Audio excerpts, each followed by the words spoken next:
ब्राह्मण देव कि मैंने सपने में कन्हैया को देखो सुनो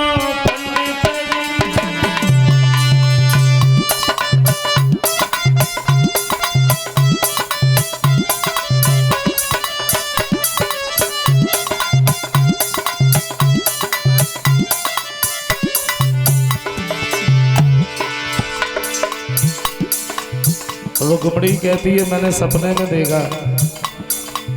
ब्राह्मण बोले लली वैसी मरी जाती सपने को अपने होता। एक बात बता तूने देखे या कच कही? बोले कही। कहा कही? तो बोली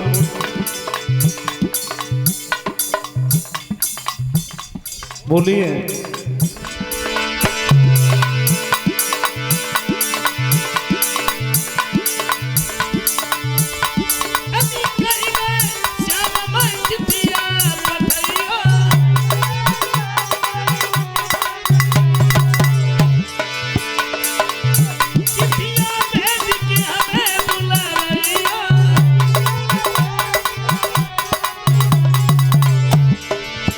लेकिन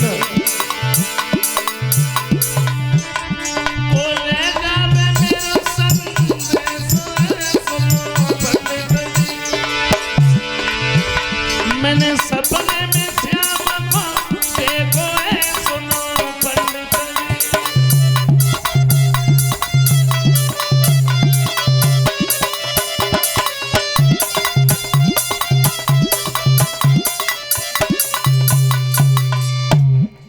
एक बात कही है श्याम सुंदर ने ये कहा था तुम मेरे पास में पत्र भेज देना तो हम तुम्हारे नजदीक आएंगे।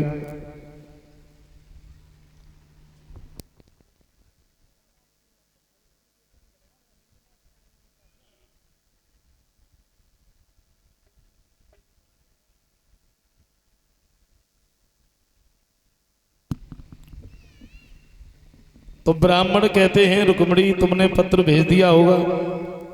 बोले मैं किसके हाथों से भेज दिया? ऐसा करो आप मेरे पत्र को लिए जाओ।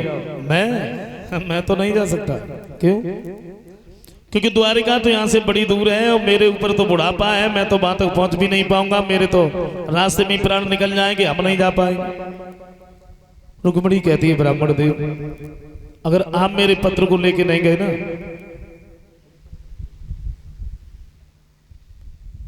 तो तुम्हारे सामने ही हम अपने प्राणों को दे दो। बोले अगर ऐसी बात है तो तुम मरो नहीं, पत्र लिखो। और हम तुम्हारे पत्र को लेके जाए पहुंच गए तो पहुंच गए, ना पहुंच गए तो पहुंच गए, लिखो। और रुक्मणी आंगन में बैठ करके सोचने लगी श्याम क्या लिखे? मेरा भाई शिशुपाल के साथ में शादी कर रहा है, वो बारात लेके भी आए।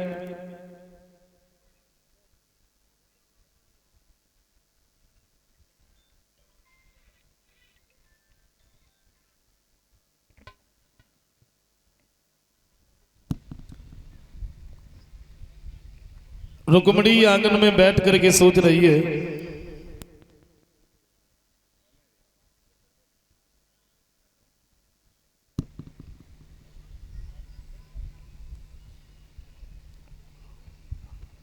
समझाया है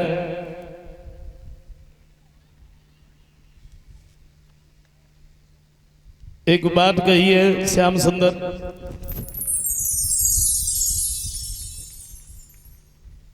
मैं अपने प्राणों को दे दूंगी लेकिन मैं शिशुपाल की दुल्हन बनकर के नहीं जा सकती। आंगन में बैठ करके रुक्मणी सोच रही है कि नहीं है क्या लिखे।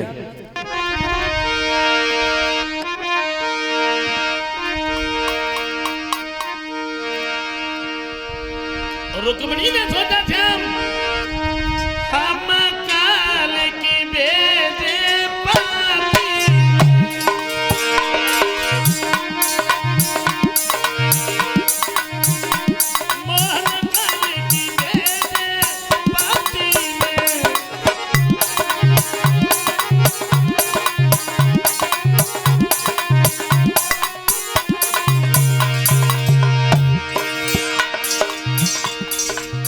एक बात और लिखी श्याम,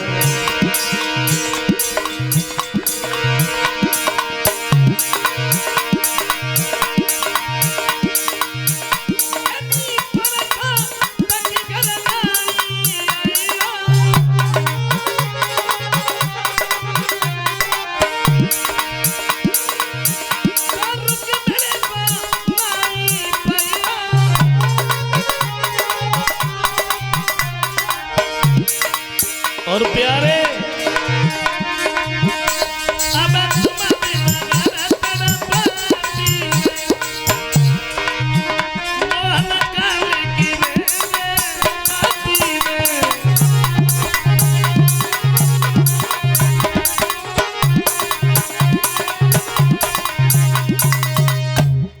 जैसे तैसे पत्र लिखने के बाद में ब्राह्मण को दे दिया। और एक बात कही है, ब्राह्मण देव हो सके तो श्याम सुंदर को अपने साथ में ही लेके आना। ब्राह्मण जो रहे रुक्मिणी के पत्र को लेके वहां से आगे बढ़ गए। धीरे धीरे धीरे धीरे आगे बढ़ते हुए जा रहे हैं, लेकिन इनके ऊपर बुढ़ापा था, पैदल नहीं चला जाता। कभी कहते हैं कि बुढ़ापे में चाहे कितना भी सुख हो, लेकिन सुख नहीं होता, सुख नहीं होता।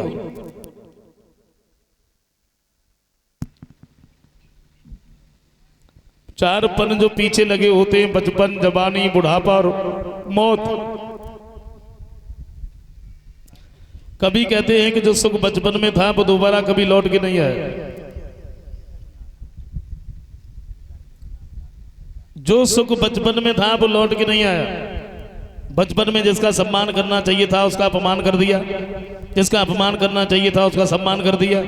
जो वस्तु खाने के लायक थी वो भी खा ली, और जो नहीं खाने के लायक थी वो भी खा ली।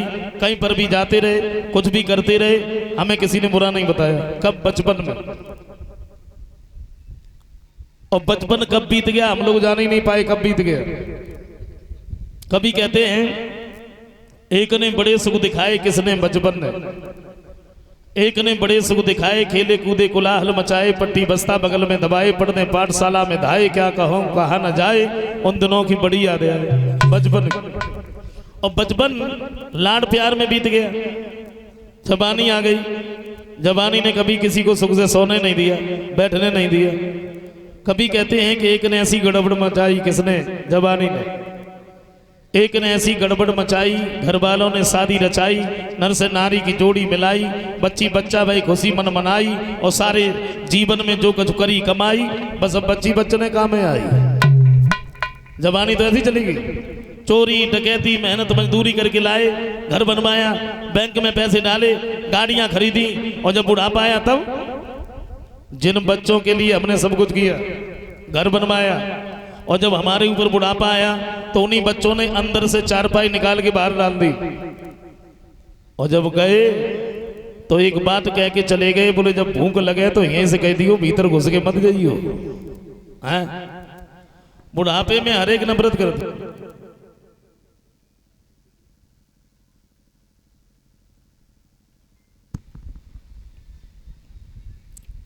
और भला दूसरे भी क्या साथ दें जब शरीर ही साथ छोड़ देता है। दूसरे भी क्या साथ दें जब शरीर ही साथ छोड़ देता है। ब्राह्मण के ऊपर बुढ़ापा था, पैदल नहीं चला जाता, तो क्या देखा है, एक बड़ी सुंदर बगिया है। तो मन ही मन में ब्राह्मण ने एक बात सोची है। क्या सोचा ब्राह्मण ने? सोचा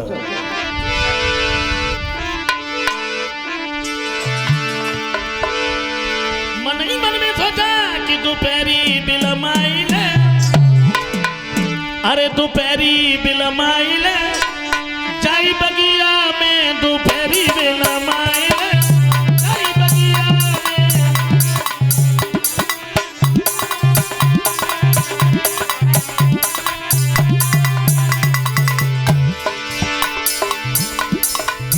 मन ही मन में एक बात सोची है।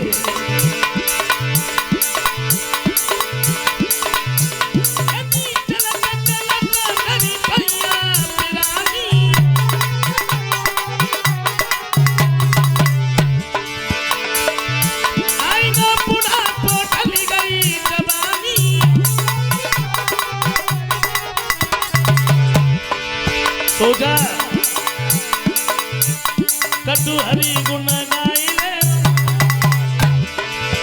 कटु हरि गुण गाइले, जाई बगिया में दोपहरी बेला माइले, जाई बगिया में।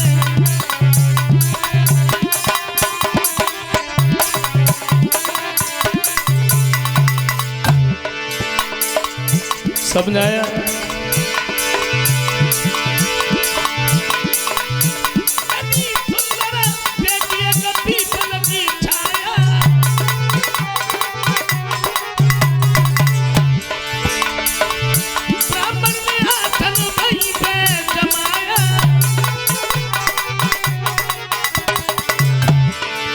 और सोचा जो लाए हो सो खाई ले, जो लाए हो सो खाई ले, जाई बगिया में दोपहरी बेला माई ले, जाई बगिया में।